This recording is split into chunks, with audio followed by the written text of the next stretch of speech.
Salam, hər vaxtınız xeyir olsun. Mən Fes Akademinin Azərbaycan dili müəllimi Aytaç Həsənova. Bugün sizinlə həftə sonu sınavımızın izahına baxırıq. İzaha keçməzdən əvvəl xatırlatmaq istəyirəm ki, bizim ödənişsiz dərslərimizdən, video izahlarımızdan xəbərdar olmaq istəyirsinizsə, 077 598 38 00 menecer nömrəsi ilə əlaqə saxlaya bilərsiniz. Keçək birinci sualımızın izahına. Hansı fikir səhvdir? Xırdaca sözü azaltma dərəcəsindədir. Elə yanlış olan budur. Çünki biz demişik ki, cac göstəricisi çoxaltma dərəcəsindədir. Feillə leksik şəkilçi artıraraq sifət düzəltmək olar. Bəli, doğrudur. Dəri palto birləşməsində sifət işlənməyib. Bəli, doğrudur. Burada əlamət bildirən sözə bənzəyən dəri sözü metal material bildirdiyi üçün isim sayılır. Bəzən cümlə tərkibində, söz birləşmələrinin tərkibində isə sifətin yerində işlənərək sifətləşə bilir və sifətin sualına cavab verə bilir. Amma sifət sayılmaz. Sifət cümlədə xəbər ola bilir. Bəli, xəbərli şəkilçi qəbul edərək cümlənin xəbəri ola bilər. Cavabımız olacaq A variantı. Elə sözü hansı cümlədə əvəzlikdir? Ümumiyyətlə biz elə sözünün müxtəlif nitq hissəsi kimi işlədə bilərik. Birincisi əvəzlik kimi, daha sonra feil eləmək, daha sonra ədat kimi işlədə bilərik. Əlavə olaraq da isim kimi el sözünün yönlü hal şəkilçi qəbul etmiş formasında da işlədə bilərik. Gəlin görək cümlədə elə sözün əvəzli olmasını necə bilərik? Əgər cümlədə elə sözü sifətin sualına cavab verərsə, zərfin sualına cavab verərsə əvəzlik sayılacaq. Çünki ədat olanda ümumiyyətlə suala cavab vermir. Elə obaya olanda ismin sualına cavab verməlidir. Feil kimi işləndikdə nə etmək sözün sualına cavab verməlidir. Əvəzlik isə o işləndikdə o zaman o sifətin və zərfin yerində işlənəcək. Baxaq. Elə o da mənim tanışımdır. Buradakı elə heç bir suala cavab vermir. Ədat sayılacaq. Elə obaya hörmət etmək lazımdır. Burada nəyə? İsim. El sözünün yönlü hal şəkilçisi qəbul etmiş formasıdır. Ev tapşırıqlarını elə, nə et, feil kimi işlənib. Elə insanlardan uzaq dursan yaxşıdır. Necə insanlar? Elə insanlar. Burada əvəzlik sayılacaq. Çünki elə sözü sifətin yerində işlənib sifəti əvəz edəcək. Cümlələrin birində feildən düzələn isim var. Baxaq. Feildən düzələn isim dedikdə sözün kökünün feil olması və yaxud da ki, kökdə mütləq feil işlənməsi demək deyil. Düzəlmə dedikdə biz nə edirdik? Sonuncu leksik şəkilçini atırdıq. Yerdə qalan söz hansı nitq hissəsidirsə, o zaman həmin nitq hissəsinin düzəlmiş sayılırdı. Məsələn, əkinçilər sözü. Əkinçilər sözü əkmək sözündən əkin, əkinçilər. Sonuncu leksik çini atdıq, qalır əkin. Əkin isimdir. Demək ki, burada əkinçi sözü, yəni qrammatik şəkilçi onsuz da nəzərə almırıq. Əkinçi sözü əkin ismindən düzəlib. Bizə lazımdır feildən düzəlsin. Daha sonra baxaq. Sən də onlardan birisən. Burada isim yoxdur. Gözəllik başına bəla olmuşdu. Burada gözəllik sözü düzəltmədir. Baxaq. Gözəllik. Burada bircə dəqiqə. Aha. İ qrammatik tonsuna nəzərə almırıq. Lik şəkilçində silsək qalır gözəl. Burada gözəllik ismi gözəl sifətindən düzəlib. Cavabımız olacaq B variantı. Çünki burada tapşırıq sözü var. Tapmaq. Daha sonra bircə dəqiqə. Daha doğrusu tapşırmaq. Tapşırıq, ı-daki qrammatik şəkilçi. Sonuncu leksik şəkilçini silirik. İq şəkilçisini sildik. Qalır tapşırmaq. Tapşırmaq sözündən tapşırıq ismi düzəlib. Elə bizə də bu lazımdır. Cavab B variantı. Mürəkkəb söz hansıdır? Mürəkkəb söz iki müxtəlif sözün birləşməsi nəticəsində yaranan bir məna bildirən sözdür. Kür çayı olmaz. Mustafazadə olmaz. Qız qalası söz birləşməsi də olmaz. Enli kürək olacaq bizim cavabımız. Enli bir söz, kürək iki söz. Mürəkkəb söz ilə burada işlənibdir. Davam edək 5-ci sualına. Bağçamızdakılar sözündə işlənib. Bağçamızdakılar sözünün tərkibi kökü olacaq bağ. Bağça leksik şəkilçi. Qımız mənsubiyyət şəkilçisi olduğundan qrammatik şəkilçi olacaq. Dakı leksik şəkilçi. Lar və dan isə cəm və hal şəkilçisi olduğu üçün qrammatik şəkilçi kimi istifadə olunur. Gəlin baxaq, nə işlənib tərkibində? 2 leksik şəkilçimiz var, 3 dənə də qrammatik şəkilçimiz var. Cavab olacaq A variantı. 6-cı sual.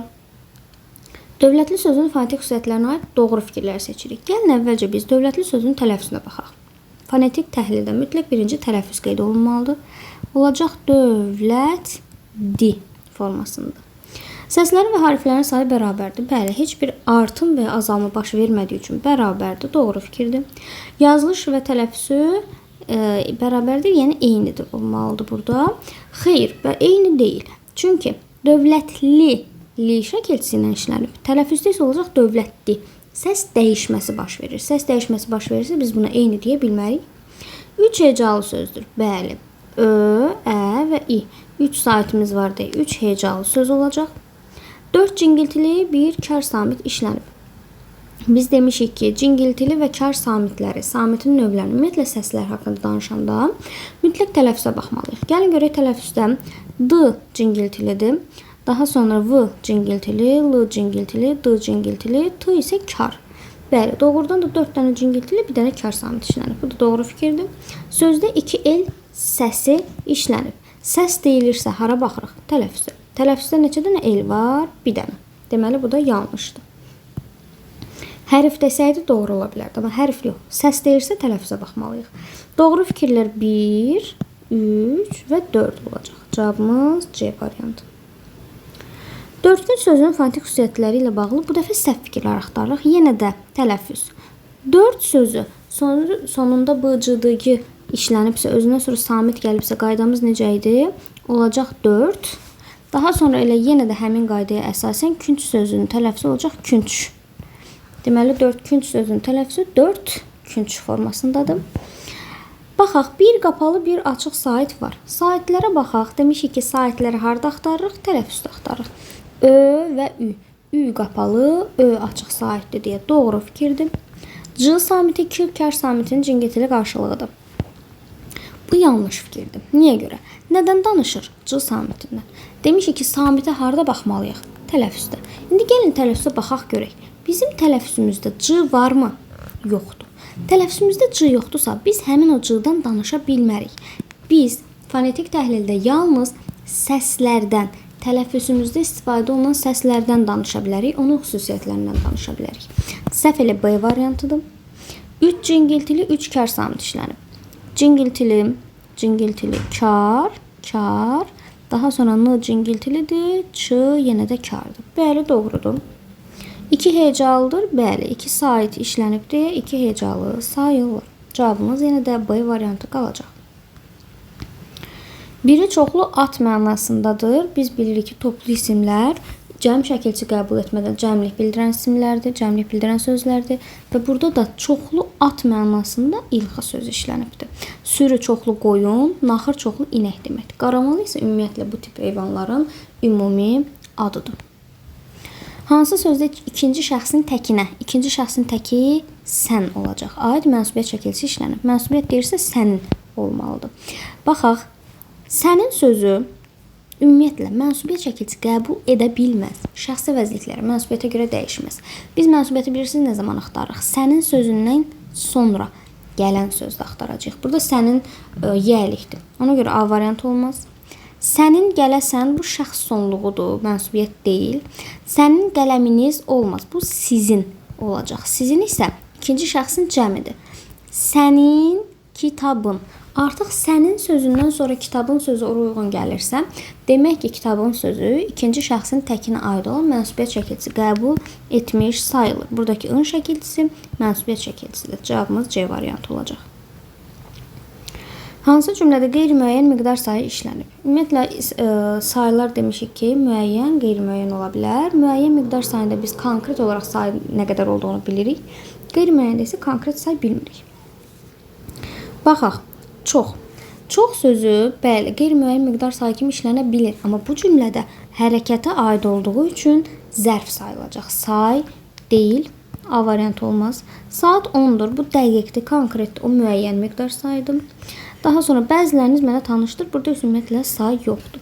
Cavab C variantı bir çox məsələlər. Demişik ki, əgər saydan sonra isim gəlirsə, bir çox sayından sonra isim gəlirsə cəmdə işlənməlidir. Burası da düzdür. Əlavə olaraq da biz bir çox sözünün qeyri-müəyyən miqdar say olduğunu bilirik. Çünki say bildirir, amma dəqiq say deyil. Konkret say deyil. Bugünlük bu qədər. Əgər video sizin üçün yararlı oldusa, videonu bəyənməyi, paylaşmağı, fikirlərinizi rəy bölməsində bizimlə bölüşməyi unutmayın. Gələn videolarda görüşənə qədər hələlik.